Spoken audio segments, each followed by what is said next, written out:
Hello, welcome to the Cambridge Assessment Podcast. I'm Alana Walden and I'm here to introduce a special series from Cambridge Assessment's Archives and Heritage. In each episode, our group archivist Gillian Cooke shares short extracts from Examining the World, a history of the University of Cambridge Local Examinations Syndicate, our publication that shares a unique insight into the history of exams. Examinations and Girls, taken from Examining the World, Chapter 2, by Andrew Watts.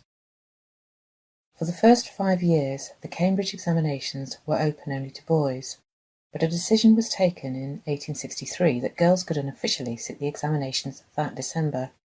Girls had only 6 weeks to prepare, but the campaigners were determined to make the best of the opportunity.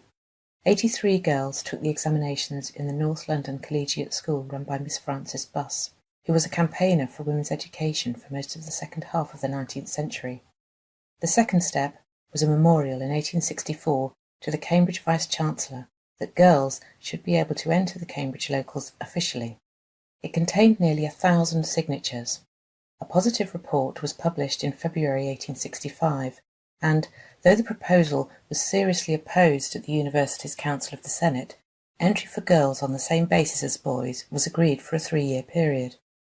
That year, 126 girls took exams in London, Cambridge, Brighton, Manchester, Bristol and Sheffield. In 1867, entry to the Cambridge locals was made permanent for girls. In 1868, another memorial was sent to the Vice-Chancellor, noting that there is not in this country some recognised test of the capacity and attainments of women who desire to become teachers in families or schools. Therefore, in 1869, a higher local examination for women was instituted, for which the age for admission was 18. The higher locals were open to men 6 years later, but the number of male candidates was always small. In 1898, there were 1,173 candidates for the higher local examination, and in the late 19th century, this examination was used to award women scholarships to study at Girton and Newnham colleges in Cambridge and Bedford College, London.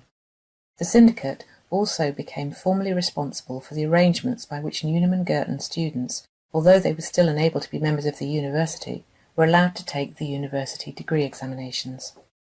Thank you for listening to the Cambridge Assessment Podcast. You can find more of our podcasts on our website, just search for Podcast Gallery, or you can find us on YouTube, Spotify and Apple Podcasts.